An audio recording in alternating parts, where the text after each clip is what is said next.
ಮಾಡ್ಕೊಂಡ್ ಬಂದಿದ್ದೀರಾ? ನಾನೀಗ ನಿಮ್ಗೆ ಕೆಲವು ಪ್ರಶ್ನೆಗಳು ಕೇಳ್ತೀನಿ, ನೀವು ಉತ್ತರ ಹೇಳ್ರಿ, ಆಯ್ತಾ? ನೀವೆಲ್ಲರೂ ದೊಡ್ಡವರಾದ್ಮೇಲೆ ಏನಾಗ್ಬೇಕು ಅನ್ಕೊಂಡಿದ್ದೀರಾ? ಗುರುಗಳೇ ನಾನು ದೊಡ್ಡವನಾದ್ಮೇಲೆ ಟೀಚರ್ ಆಗ್ಬೇಕಂತ ಅದೀನಿ ಗುರುಗಳೇ. ಹೌದಾ? ಏನಾಗ್ಬೇಕು ಅನ್ಕೊಂಡಿದೀಯಪ್ಪ? ದೊಡ್ಡವನಾದ್ಮೇಲೆ ಇಂಜಿನಿಯರ್ ಆಗ್ಬೇಕು ಅನ್ಕೊಂಡಿದ್ದೀನಿ. ಹೌದಾ? ನೀನೇನಾಗ್ಬೇಕು? ದೊಡ್ಡವನಾದ್ಮೇಲೆ ಮದುವೆ ಆಗ್ಬೇಕಂತ ನೀನೇನಾಗ್ಬೇಕು ಅನ್ಕೊಂಡಿದೀಯ? ನಾನು ದೊಡ್ಡವನಾದ್ಮೇಲೆ ಡಾಕ್ಟರ್ ಆಗ್ತೀನಿ ಗುರುಗಳೇ. ಹೌದಾ? ಗುರುಗಳೇ ನಾನು ಬ್ರಿಟಿಷರ ಪಾದ ಪೂಜೆ ಮಾಡ್ತೀನಿ ಗುರುಗಳೇ. ಹೇ, ಒಬ್ಬ ಭಾರತೀಯನಾಗಿ ಬ್ರಿಟಿಷರ ಪಾದ ಪೂಜೆ ಮಾಡ್ತೀಯ ಅಂತ ನಾಚಿಕೆ ಆಗಲ್ಲ ನಿನಗೆ? ಸಮಾಧಾನ ಭಗತ್, ಸಮಾಧಾನ. ಅವನೇನಾಗ್ಬೇಕು ಅನ್ಕೊಂಡಿದ್ದಾನೆ ಅವನಾಗ್ತಾನೆ, ನೀನೇನಾಗ್ತೀಯ? ನಾನು ಒಬ್ಬ ಸ್ವಾತಂತ್ರ್ಯದಲ್ಲಿ ತೊಡಗಿ ವೀರ ಕಾರ್ಯ ಆಗ್ಬೇಕು ಅನ್ಕೊಂಡಿದ್ದೀನಿ ಗುರುಗಳೇ. ಹೌದಾ ಭಗತ್? ಎಲ್ಲರೂ ಭಗತ್ ನೋಡಿ ಕಲೀರಿ. ಈಗ ನಾವೆಲ್ಲ ಪಾಠ ಸ್ಟಾರ್ಟ್ ಮಾಡೋಣ. ಬುಕ್ ಓಪನ್ ಮಾಡಿ. ಭಗತ್ ಬಾ ಇಲ್ಲಿ. ಏನಾಯ್ತು? ಬ್ರಿಟಿಷರ ಕುತಂತ್ರಕ್ಕೆ ಬಲಿಯಾದರು ಭಾರತೀಯರು. ಎಲ್ಲಿ ಹೋಗೋಣ ಬಾ. ಜಲಿಯನ್ವಾಲಾ ಬಾಗ್ನಲ್ಲಿ ಎಷ್ಟೋ ಭಾರತೀಯರು ತಮ್ಮ ಪ್ರಾಣವನ್ನ ಬಲಿದಾನ ಮಾಡಿರ್ತಾರೆ. ಆಗ ಈ ದೃಶ್ಯವನ್ನ ನೋಡಲು ಭಗತ್ ಸಿಂಗ್ ಅವರು ಬರ್ತಾರೆ. ಅಯ್ಯಯ್ಯೋ, ಏನಾಯ್ತು ನನ್ನ ಭಾರತೀಯರಿಗೆ? ಕೆಂಪು ಕೋತಿಗಳ ಕುತಂತ್ರಕ್ಕೆ ಬಲಿಯಾದರಲ್ಲ ನನ್ನ ಭಾರತೀಯರು.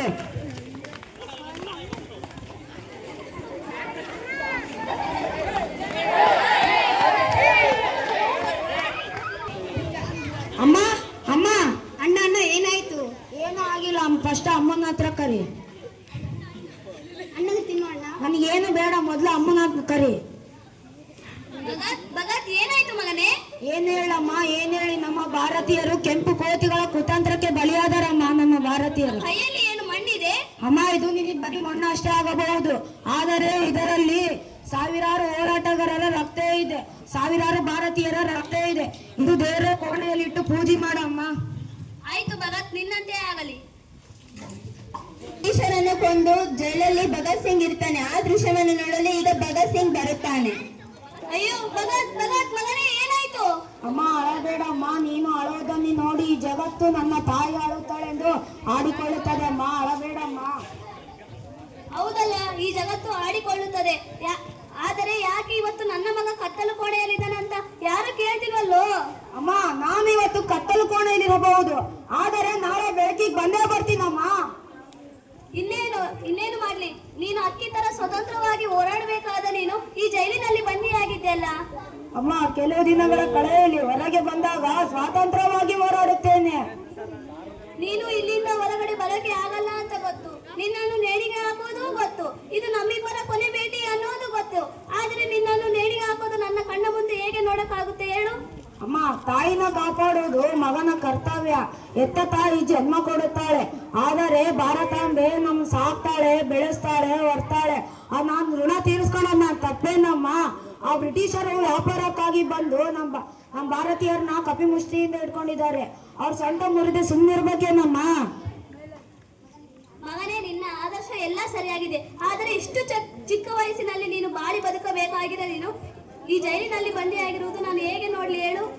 ನನ್ನ ಕಣ್ಣ ಮುಂದೆ ಹೇಗೆ ನೋಡ್ಲಿ ಹೇಳು? ಅಮ್ಮ, ಎಲ್ಲರೂ ತಮ್ಮ ಜೀವನನೇ ಮುಖ್ಯ ಅಂತ ನೋಡ್ತಾರೆ, ಅದು ನಮ್ ಸ್ವಾರ್ಥ. ಆದರೆ ನಮ್ಮ ಭಾರತಾಂಬೆನ ಕಾಪಾಡೋದು ಯಾರಮ್ಮ? ಯಾರು? ನಮ್ಮ ದೇಶಕ್ಕೆ ಸ್ವಾತಂತ್ರ್ಯ ಯಾವಾಗ ಬರುತ್ತೆ? ಆದರೆ ನಿನ್ನನ್ನು ನೇಣಿಗೆ ಹಾಕ್ತಾರಲ್ಲ ಕಂದ. ಅಮ್ಮ, ಇವತ್ತು ನಿನ್ ಮಗ ಒಬ್ಬ ಭಗತ್ ಸಿಂಗ್ ಸತ್ರೆ ಏನಾಯ್ತು? ಭಾರತಾಂಬೆ ಮಡಿನಲ್ಲಿ ಭಗತ್ ಸಿಂಗ್ ಇದ್ದಾರೆ, ಅದರಲ್ಲಿ ನಿನ್ ಮಗನ್ ಕಾಣಮ್ಮ, ಕಾಣು. ಅಯ್ಯಯ್ಯೋ, ನನ್ನನ್ನು ಎಂತ ಸ್ಥಿತಿಗೆ ತಂದು ಬಿಟ್ಟೆ. ಬದುಕಿದರೆ ಅವರ ಕಾಲ ಹಾಳಾಗಿ ಶರಣಾಗ ಬದುಕಬೇಕು, ಇಲ್ಲ ವೀರನಾಗಿ ಸಾಯಬೇಕು. ಇದನ್ನೆಲ್ಲ ನೋಡುವ ಮೊದಲು ನಾನು ಸಾಯುವುದೇ ವಾಸಿ. ಅಮ್ಮ, ಅದೆಲ್ಲ ಹೇಳ್ಬೇಡಮ್ಮ. ಇವತ್ತು ನಿನ್ ಮಗ ಸತ್ರೆ ಏನಾಯ್ತು? ಮುಂದೊಂದಿನ ನಿನ್ ಮಗ ಇವತ್ತು ಸತ್ರೆ ಏನಾಯ್ತು? ಆದರ್ಶ ಸಾಯೋದಿಲ್ಲ. ನಮ್ ದೇಶಕ್ಕೆ ಸ್ವಾತಂತ್ರ್ಯ ಬಂದಾಗ ಪ್ರತಿಯೊಬ್ಬ ಭಾರತೀಯ ತಾಯಿ ನಿನ್ ಮಗ ಭಗತ್ ಸಿಂಗ್ ತರ ಇರಬೇಕೆಂದು ಬಯಸುತ್ತಾರಮ್ಮ. ನಿನ್ನಂತ ಮಗನನ್ನು ನಾನು ಅದೆಷ್ಟು ಪಡೆಯೋಕೆ ನಾನು ಅದೆಷ್ಟು ಪುಣ್ಯ ಮಾಡಿದ್ದೇನು.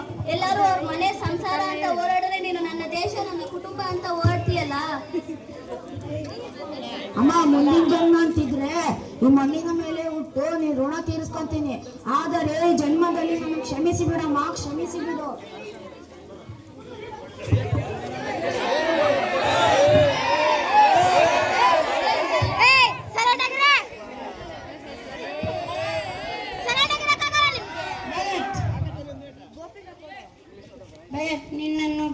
ಶುರು ನಾಳೆ ಹೇಳ ಇವತ್ತು ಸಂತೋಷ ಸಾಹೇಬ್ರೆ.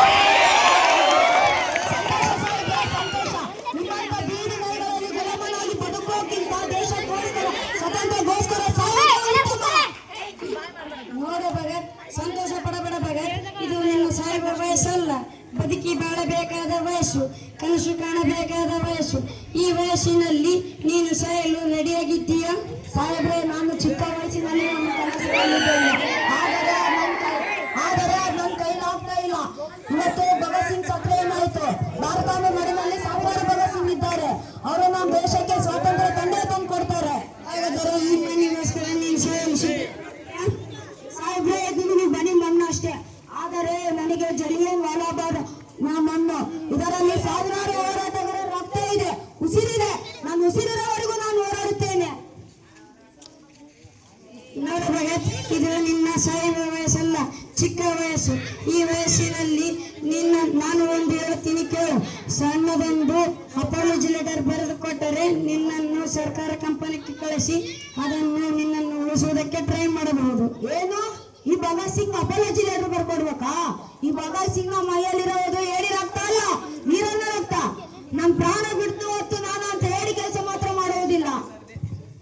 ಸಾಹೇಬ್ರೆ, ನನ್ನ ಮಗನನ್ನು ಉಳಿಸಿಕೊಡಿ ಸಾಹೇಬ್ರೆ.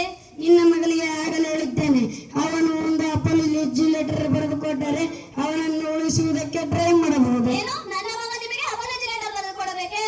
ಶರಣಾಗಿ ಬದುಕುವುದಕ್ಕಿಂತ ಅವನು ವೀರನಾಗಿ ಸಾಯುವುದೇ ವಾಸಿ.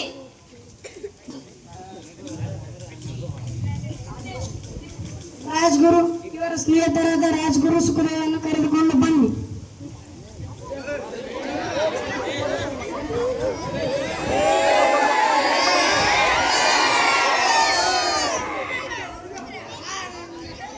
ರಾಜ್ಗುರು ಸುಖದೇವ್, ನಿಮ್ಮನ್ನು ಗಲ್ಲಿಗೆ ಶುರು ನಾಳೆ ಹೇಳ ಇವತ್ತು. ಇಲ್ಲ, ಕೈಗೆ ಬೇಳೆ ಹಾಕೊಳ್ಳೋದಿಲ್ಲ. ಇವತ್ತು ಒಂದು ದಿನ ನಾವು ಸಂಪೂರ್ಣ ಸ್ವತಂತ್ರವಾಗಿ ಇರಲೇಬೇಕು. ಸಾಹೇಬ್ರೆ, ನಾವು ದೇಶಕ್ಕೋಸ್ಕರ ನಕ್ಕ ಪ್ರಾಣ ತ್ಯಾಗ ಮಾಡಿದ್ದೀರಿ. ನೀವು ತುಂಬಾ ಅದೃಷ್ಟವಂತ ಸಾಹೇಬ್ರೆ.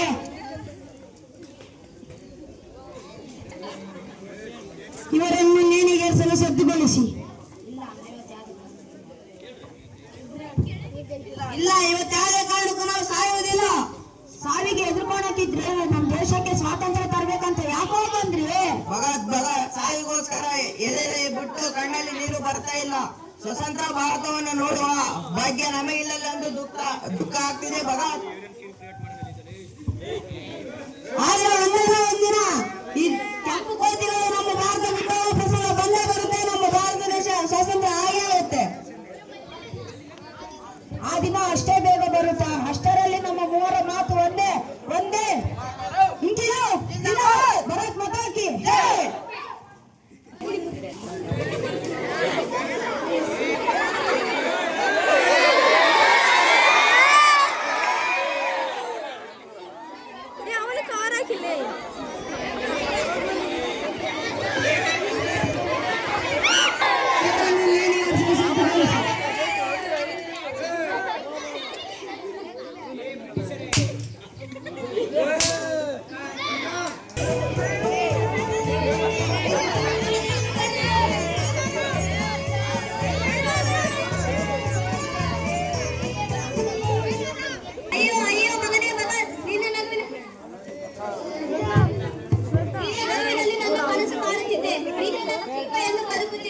ಆದರೆ ಇವಾಗ ನೀನೇ ಇಲ್ಲಲ್ಲ, ನಾನು ಯಾರಿಗೋಸ್ಕರ ಇರ್ಲಿ? ನಾನು ಯಾರಿಗೋಸ್ಕರ ಬದುಕಲಿ? ನಿನ್ ಗುರಿ ಸದಾ